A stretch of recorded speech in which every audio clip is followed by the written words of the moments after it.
very useful way of illustrating the concepts and techniques that we went over this weekend is to look at how they're applied in a practical fashion in top-level competition. An interesting example we've pulled up is a match between Garry Tonon and Danis at the ADCC World Championships in 2015.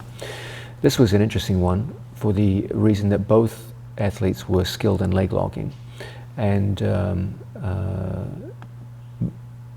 as a result, this is an example of applying a leg lock on someone who's highly competent themselves in the art of leg locking. Sometimes when you go with certain athletes, they're somewhat naive in leg locking and the finishes come easy, but this wasn't going to be the case with Danis. He is also skilled in leg locking, and so this brings out some of the subtle details that are necessary at the higher levels of championship fighting when it comes time to locking the legs. The match started because both athletes are very talented in takedowns, mostly in the standing position. This suited Garry Tonon because his game is based largely around creating movement and scrambles. Whenever we have movement and scrambles, there's going to be extension of the body. The arms, the legs are going to be extended. And as a result, there's going to be a high rate of opportunity to go into our opponent's arms and legs and look for submissions. Garry Tonon plays the standing game exactly for this reason, to try and work his way in on his opponent. There's an overhook, and that's going to create one of his favorite takedowns, Uchimata, with a one-handed grip. Holding on to the overhook, he throws, and you can see the extended bodies as they go down to the floor. Now, something interesting happens here. Danis has inside position. His feet are inside Garry Tonon's. He's himself highly competent at leg locks. With inside position, and this is early in the match, so there's no points to be scored here, you would think, wouldn't he be going after leg locks on Garry Tonon? That's certainly what I thought when I was coaching from the sidelines. This is a perfect opportunity for him to go into Ashigarami. He has inside position, he's secured the space between his opponent's knees, he could easily go into legs from this position. But clearly he doesn't. That's obviously a tactical move on his part. He uses the inside position to generate a reversal rather than a leg entry. You can see at this point that he's respecting Garry Tonon's leg game. He didn't want to get embroiled in a leg lock battle with someone who he considered dangerous on the legs. So that immediately told me as a coach, when I saw this action unfolding, that we were going to have easy access to our opponent's legs, that they weren't going to try and fight us at the legs at all, that we would have our own way in any leg lock exchange.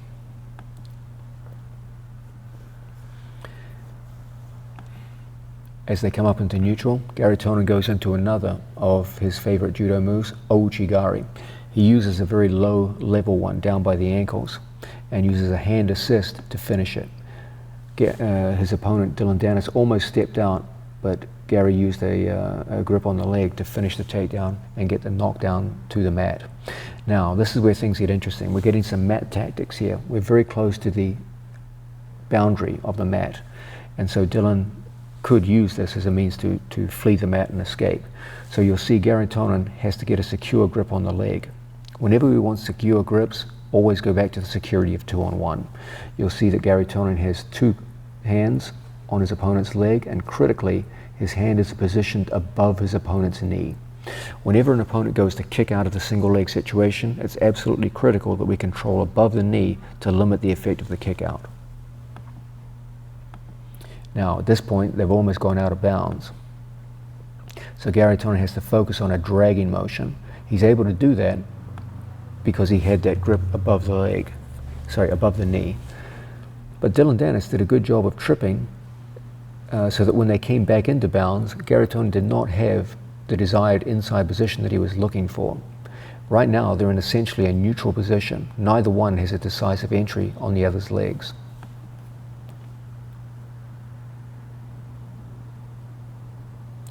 Now, you can see what's happening. Garry Tonon just pommeled his left leg to the inside position on his opponent. He's starting to work his way into a situation where he could go in and enter the legs properly.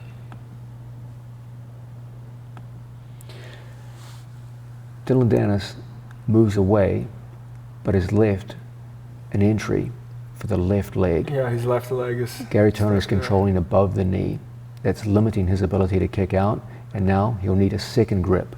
This will enable him to get both arms around his opponent's leg. Once he gets both arms around the leg, he'll be able to elevate his hips and kick this leg all the way through and around and start to entangle his opponent's legs. There's the catch. Now, he has an ashigarami of sorts on his opponent's leg, but it's far from a preferred ashigarami. So what does he do to make up for the failure in the ashigarami? He makes sure that he connects his opponent's shin to his chest. That's going to be extremely important. He has a solid 2-on-1 grip that forms wedges around the calf muscle, and he's using his own chest as a wedge on the shin. So both sides of the lower leg are being controlled. He does not have a decisive control of his opponent's upper leg at the hip, but he does have a decisive control of the lower leg through the 2-on-1 grip and the wedging effects of his chest and his forearms. Now, Dillon Danis did a good job of trying to generate space by getting away from his opponent. He understands very well that the further his hips go away from his opponent, the safer he's going to be. Unfortunately, Garry Tonon understands the same thing. If we take it back just a fraction. So Dillon is trying to take out his knee, right? Watch Dillon Danis' left knee. That's the critical battle that they're fighting over. Dillon Danis needs to take his knee and move out so the knee is free from Garry Tonon's hips. Garry Tonon knows that. He's got a 2-on-1 grip with his arms. He's going to use this 2-on-1 grip to slingshot his hips to Dillon Danis' hips. What's interesting is that Dillon Danis' hips are moving away, but Garry Tonon will get his hips to move faster than Dillon Danis' hips, moving with him. To keep Dillon's knee above his hip. Correct. I got it. Now, he's back heeling. His heel comes back towards his own buttocks. That forms a tight bite upon his opponent's leg. That's going to be important as Dillon Danis goes to escape. Watch Dillon Danis' upper body turn away as he goes into his escape sequence. Unfortunately, the 2-on-1 grip connects the shin, the lower leg, to Garry Tonon's chest. Garry Tonon will now catapult his hips up into the air and catch up to Dillon Danis' hips. Garry Tonon's whole back is on the ground, so it functions with tremendous drag, like an anchor, which is slowing down Dillon Danis' attempt to flee the mat. Now, having slowed him down with his body weight and the friction of the mat, Garry Tonon is going to have to throw his hips to his opponent's hips and then form a solid connection by locking his legs around the hip line. There's the catch. You can clearly see now it's hip-to-hip contact. He's established the critical hip-to-hip contact that he'll need. This motion is what when we train with each other, we refer to as climbing the leg. We have to take our hips and climb up towards our opponent's hips. Every time our opponent tries to generate space between his hips and our hips, we have to physically climb his leg and make sure there's hip-to-hip contact. You can clearly see in this still frame, there is 100% hip-to-hip contact. Garry Tonon's hips are in direct contact with his opponent's hips. I got it. When both hips are not connected, it means that the knee is getting out. It's relatively easy for your opponent to escape. I got it. Yeah. Now, they've gone down to the mat with strong hip-to-hip contact, and Dillon Danis is doing a good job of trying to increase the space between them. Garry is initially interested in a knee bar. You can see he's put the foot in his preferred position on top, on his right bicep. That's the method of knee bar which I teach my students, and I prefer of the classical methods of knee bar, where we generally put it on the bottom shoulder. I prefer top shoulder finishes. Now, as he goes into the knee bar, there's still some danger of the knee line slipping as Dillon Danis is going to come up on his elbow and start pushing away and generating space. Now, he's doing a good job of coming up to an elbow, misaligning his body. And Garry Tonon's ashigarami it's respectable, but it's not perfectly aligned with the leg yet. He doesn't have the alignment he needs to go into either a heel hook or a knee bar. He's in a world between the two. He needs to either have his opponent's kneecap positioned precisely in the middle of his pelvis for a knee bar, or he needs to have the knee on one of his hips for the heel hook. Currently, he doesn't have either. He's in a tricky situation between the knee bar and the heel hook, but doesn't have either. Yeah. Now, Dillon Danis is turning with the pressure and is interested in coming up to his knees. He knows it's a bad idea to be sat down on his hip, so he's trying to get to his knees so he can more easily And he's also move trying away. to kick the butt here to get a leg free, right? Yes. Garry Tonon tries to put what we call a lat knee bar in effect. It's always a risky gambit to do a lat knee bar on the bottom side. It can be done, but it's not the preferred way of doing things. We generally prefer lat knee bars on the top side, in this case the right arm, right armpit, right lat muscle. But it's a wise thing for him to do, because he knows even though the knee bar is unlikely to succeed, it will keep his hip-to-hip contact with his opponent and prevent slippage. So as Dillon Danis is trying to kick out, there's a lot of force on Dillon Danis's part going away. The knee bar is not being used as a submission threat. It's being used as a method of controlling the distance between Garry Tonon's hips and Dillon Danis's hips. This means that even as Dillon Danis is pushing on the Ashigarami itself and trying desperately to move in this direction, Garry Tonon is holding firm and keeping his opponent's knee inside his knee line. Unfortunately, because of the camera angle, we can't see the knees on the far side of the body, but you can see through the close hip-to-hip contact that the knee relationship is being preserved.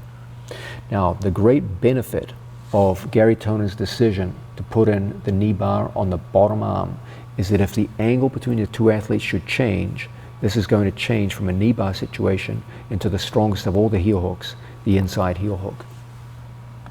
That's exactly what he's looking for.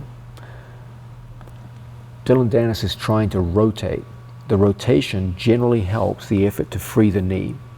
If he simply stays static, it's hard just to move out against the pressure of both of his opponent's legs. But by combining small rotations of the body, you can sometimes finesse your knee out of even a tight Ashigarami. That's what he's aiming for, but there's a risk involved. There's a risk of over-rotation where he can rotate himself from a knee bar danger into a heel hook danger. Good composure by both athletes at this point. This is a nerve-wracking situation to be caught in.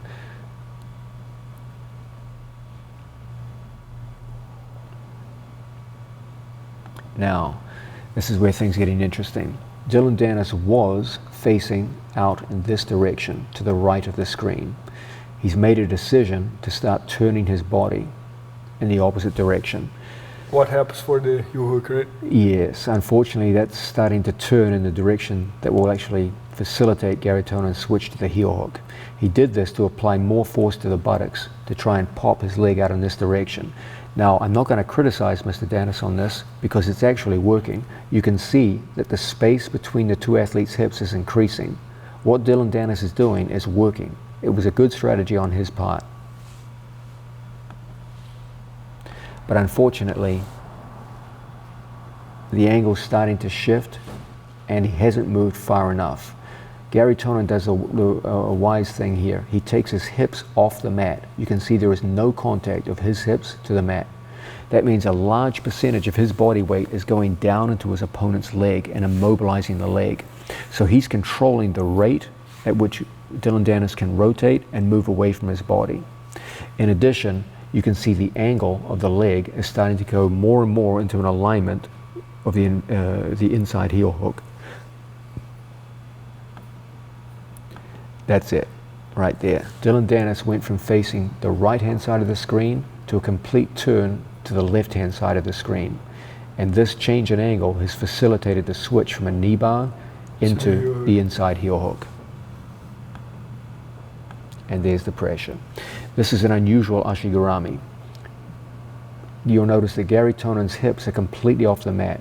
That means his body weight is pressuring down into the outside of the knee. Both of Garry Tonon's ankles are visible. That means there's an enormously strong back heeling force where his heels come back towards his own buttocks, controlling the inner thigh of his opponent. So his lower legs are pulling his hips into the side of his knee.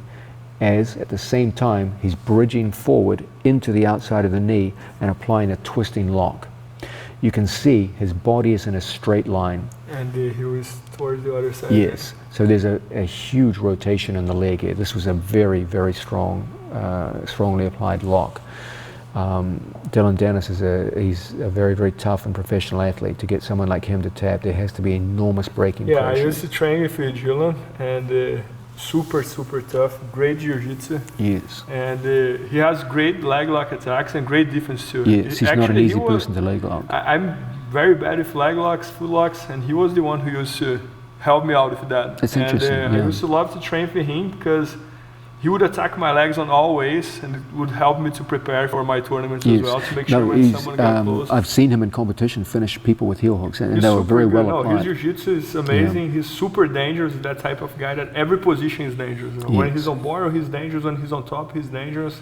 That's what makes this such an interesting match to look at, precisely because this is not an example of someone who's very good at leg locking, someone who's not good. This is two good leg lockers going against each other, and that's why there's such an exchange of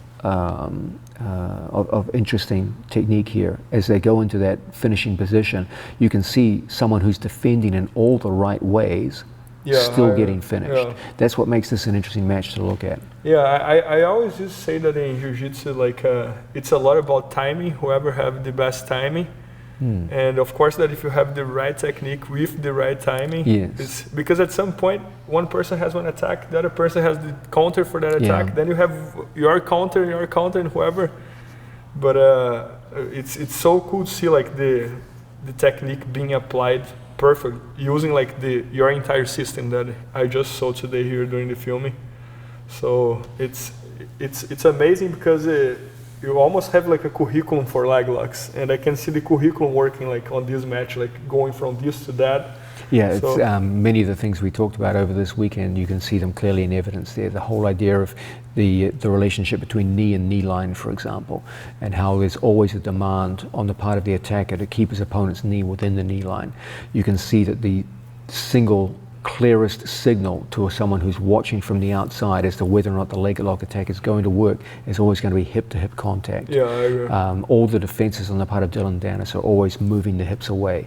All of the offense on the part of Garry Tonon are about pulling the leg back in, the so-called action of climbing the leg as he works to climb towards the hips, secure an ashigarami that creates maximal breaking pressure. And in this case, it really was a very, very strong breaking lock. Cool. Yeah, it's a different view for me because I think leg locks are not very explored in the jiu-jitsu world yet. You were bringing this up, and so many times when I watch people attacking the legs of each other, I don't have this view of the hip, of the knees, of the legs. For me, it's just two guys attacking each other's legs. So now it's way more clear for me to understand what's going on. So that's fun. That was amazing, John. Thank you.